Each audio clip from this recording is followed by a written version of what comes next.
Good evening, I'm Chris Bury. Tonight, a closer look at a modern-day gold rush right here in Illinois. In this case, the gold is sand. About 90 miles southwest of Chicago, companies are snapping up farmland to mine silica sand, a key ingredient in fracking, the hydraulic fracturing of rock to produce oil and gas. Fracking has not yet arrived in Illinois, but the State Department of Natural Resources is finalizing rules that would allow it to happen.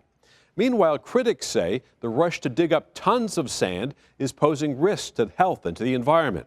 And some Illinois residents worry the expansion of sand mining could jeopardize a lifestyle that's part of the American fabric.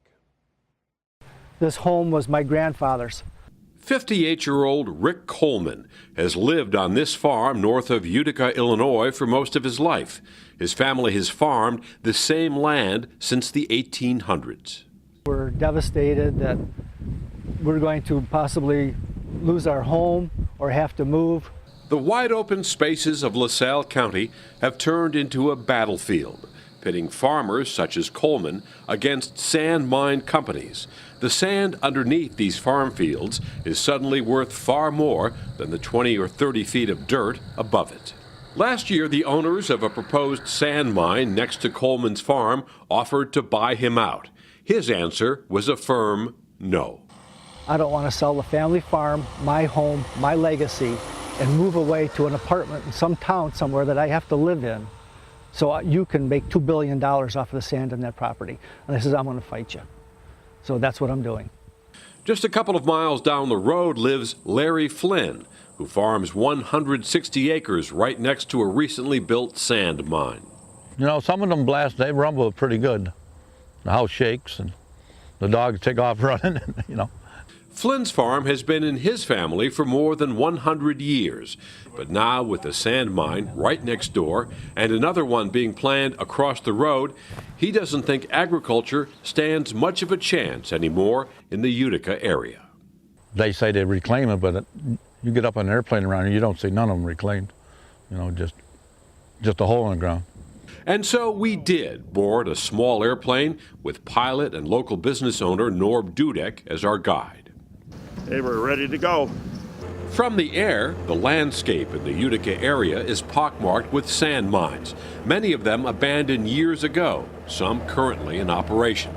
Vast areas of once fertile farmland have been reduced to unusable sand pits, accompanied by polluted ponds of water.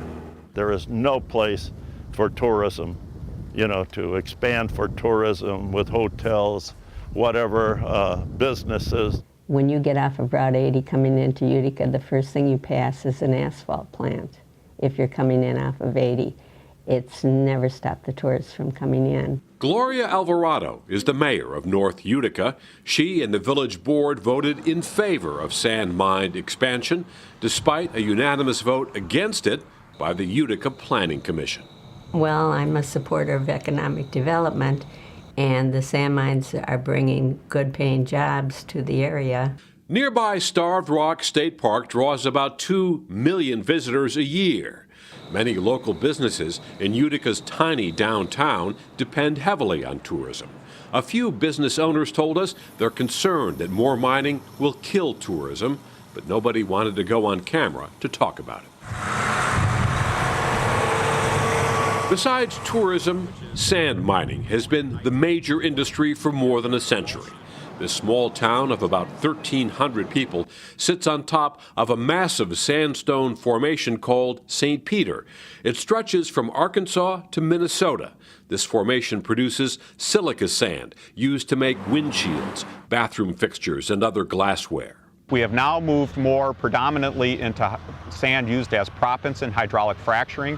Bill McTee is the plant manager for Unimin in Utica, employing about 95 people and currently producing 2 million tons of silica sand every year. The company plans to double that by 2015. While no fracking operations are now underway in Illinois, Unimin has been supplying the fracking industry across the country with silica sand for at least 10 years. We can reach a lot of different locations very efficiently and very economically from this location. Fracking, or hydraulic fracturing, begins by drilling straight down, then drilling horizontally through shale deposits. Large quantities of water, chemicals, and sand are pumped down the wells under high pressure, causing fractures in the shale, releasing natural gas and oil trapped in the rock. The oil and gas industry will use about 95 billion pounds of silica sand this year for fracking, an increase of 30% over last year. The value has skyrocketed. The sand now sells for between $60 and $90 a ton, nearly $40 higher than 3 years ago. And mining companies are snapping up farmland trying to cash in. Diane Gassman and some of her neighbors who live in a serene setting just outside the Utica city limits suddenly find themselves surrounded. This is all sand mine. So we live in the middle, and this is all sand mine. Diane's husband, Phil, an avid biker, worries most about the silica sand dust in the air. When you get a heavy wind, a big wind, you can feel it and see it. Just north of town, Monty and Mary Whipple own 500 acres across the road from the Coleman's farm. Mary sums up the dilemma for many in Utica with a rhetorical question.